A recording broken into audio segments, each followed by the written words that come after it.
Hey everybody, I'm Patrick and this is Rocky Mountain Style. Today I want to show off to you and talk about the Preston Chelsea boot from Beckett Simonon. Looks a little something like this.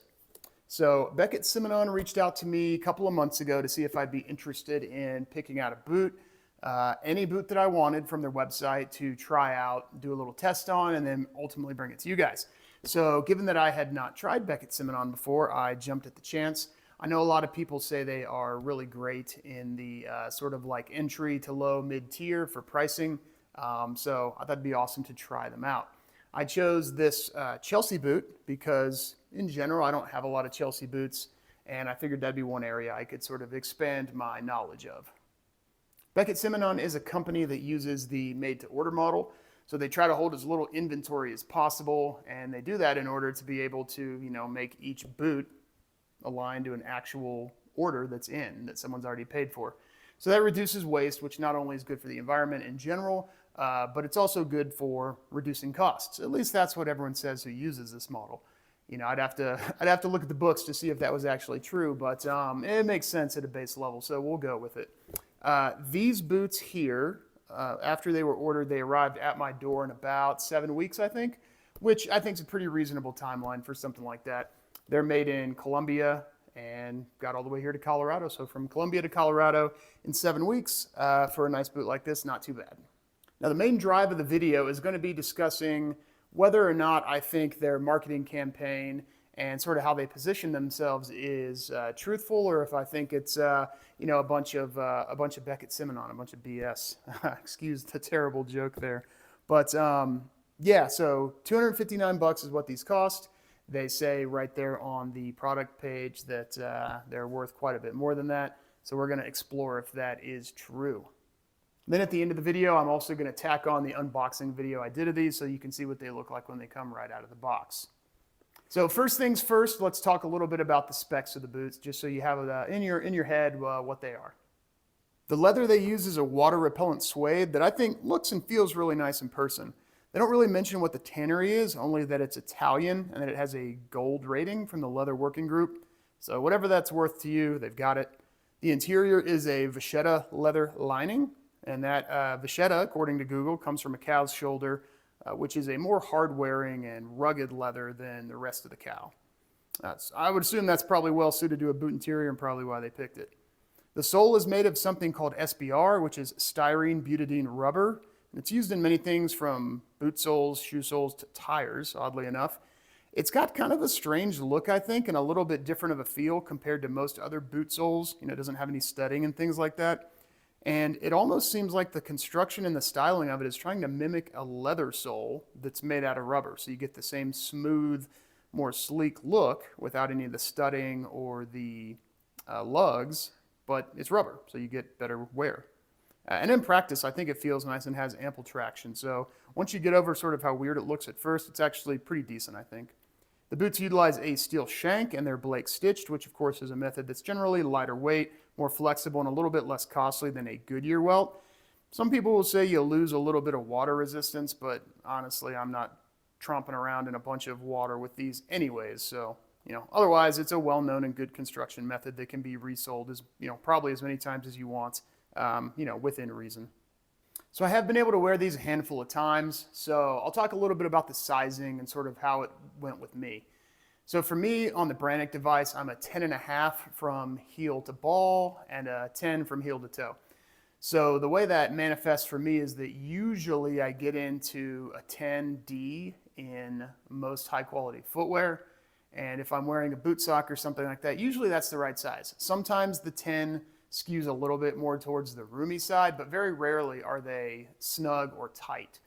So these I got in what they call 10 US, and they actually were a little bit snug and tight at first. So I had to go from, I had to go from my normal sort of medium to thick boot sock down to a lightweight sock, which was a lightweight Darn Tough.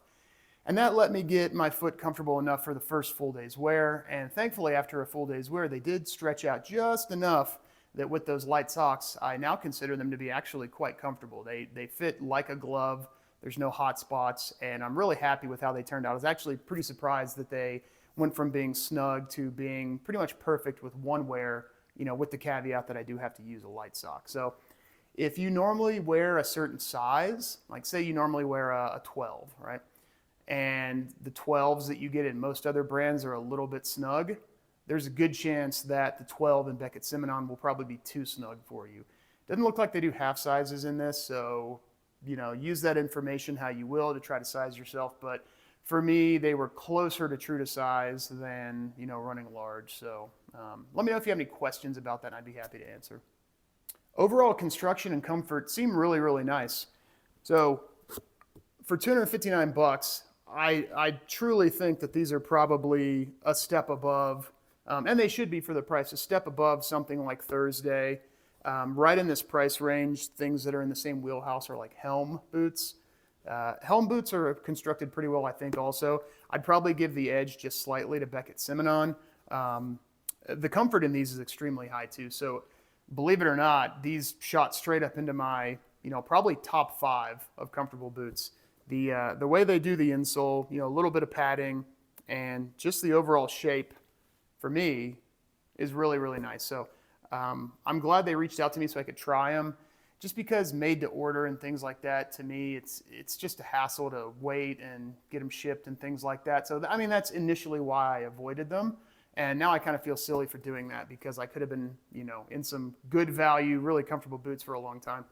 So, yeah, that's kind of my initial opinion of these. I'm going to keep wearing them around, and maybe on the channel later, in the coming months and years, I'll do an update on them. But if you've been on the fence about Beckett Simonon, at least for the Preston Chelsea boot, give them a go if you're looking for a Chelsea. I think you could do a lot worse, and I think they are a really good value.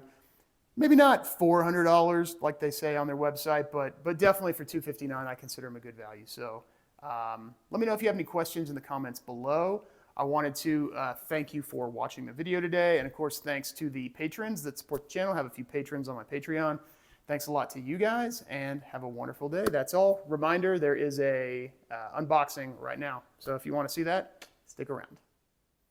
All right, and welcome to the unboxing portion for the Preston Chelsea boot in brown suede. So these are in size 10, as you can see there. And of course, this came with a pair of sneakers in the same box. So they've already been unboxed, but I have not looked at them yet. Handcrafted products designed to last. Cool, thanks. All right, got our little thing here, which, as I know from opening up the sneakers just a second ago, we've got a handwritten note. Oh, thank you for your support. Thank you for supporting our craft. Enjoy your shoes. Oscar, the head of production. Thank you, Oscar. Appreciate that. Appreciate you and all your buddies down in Colombia. All right, so yeah, how to do your fit and 20% off, all that good stuff. I like how you get that in a nice little, I dropped it. Oh, a nice little well-done card case. So I think that adds a lot to the presentation and probably doesn't cost a lot. All right, so yeah, these shoe bags are thick and luxurious feeling, not just your average, cotton. But yeah, pretty cool. Beckett Simonon. There we go. All right, let's take a look at our suede Chelsea boots for the first time. Oh, cool. All right, first impression is that I like the nap length. It's not super short. It's a little bit nappier than average, I'd say, but not overly nappy, which I think strikes the right balance. But yeah, a nice classic brown color. A little bit of extra stitching there, no big deal. But yeah, nice classic brown color with nice medium sort of edge dye, brown edge dye, and a lighter color thread. I think that's a nice look. That should go with a lot of different outfits and match quite a bit. Yeah, the bottom sole. So I have a small bit of experience on a pair of dress shoes that I have from Beckett Simonon with this particular sole. Not a lot of experience. Feels pretty slick at first glance. So I would almost consider this to be more of like, instead of a studded rubber outsole that's meant to be a little more rugged than a leather outsole and have more traction and things like that in the wet, looks and feels a certain way. This feels a little bit harder than those kind and obviously has no studding. So almost think about this as like a midway between a studded rubber outsole and a leather outsole. So it's a little sleeker than leather, or sorry, than the studded, of course, but it's still rubber. So I'm not quite sure the design philosophy behind that, but hopefully, you know, I'll get enough wear on these to have, you know, a better opinion on them. But yeah, there you go. You've got 9 nails in there holding down the top lift onto the heel stack. The finishing on the heel stack is nice and smooth. There's our welt join. That's pretty well done. You know, obviously, if you're new to Goodyear welted shoes, you're never going to get a welt join that's perfect. You know, that's where the two pieces of this long piece of leather come together when they're wrapped around and ultimately sewed together with the rest. But that's pretty good. Yeah, I don't see any major issues. Usually with suede shoes, you know, you get a whole lot of scuffs on them right out of the box just from people putting them in and then banging around in the box. But those look pretty good. So down inside, of course, you've got leather lining all over. Yep, you've got leather lining on the cushy insole. It's got an EVA insole. Can't really see because of the light, sorry about that. Then you got the goring here, of course. So that'll probably, you know, the boot being packed that way, so it's bent in like that. I'm sure that'll be fine once it's on. Let's look at the other one. But that one looks just fine. Oh, and we've got a couple of insoles here in case you need a little bit of extra tightness, in case they're a little bit loose, or in case you want a little extra padding. I suppose you can throw in this extra pair of sort of inserts. Not super thick, not super cushy, but it is a foam. Yeah, so I probably won't use those. I don't mind things being a little more stiff or whatever. All right, so here we go on the other one. And again, same thing with that on top. You know, would be nice to see a piece of cardboard in there to hold it open so that when you open it, it's not, you know, bent out of shape like that and creased. But not a big deal. Look at the suede real quick. The suede on this one looks nice. I don't see any areas where the nap is not uniform with the rest. Yeah, really, really nicely done, to be honest. Quite well done. Actually, really pleasantly surprised. These look and feel really nice. Can't wait to get them on foot. Let's find where we got our welt join happening. Yeah, that's even better than the other one. That's about as good as it gets, ladies and gentlemen, right there. It's about as close as it gets to perfect. So kudos to Beckett Simonon for making sure their welt joins are nice and good. And again, there's that interesting rubber outsole. Cool. All right, well, if you've watched this far, thank you. That's the end of the unboxing portion and the end of the total part of this video for these boots. So if you have any questions, please let me know. Thanks.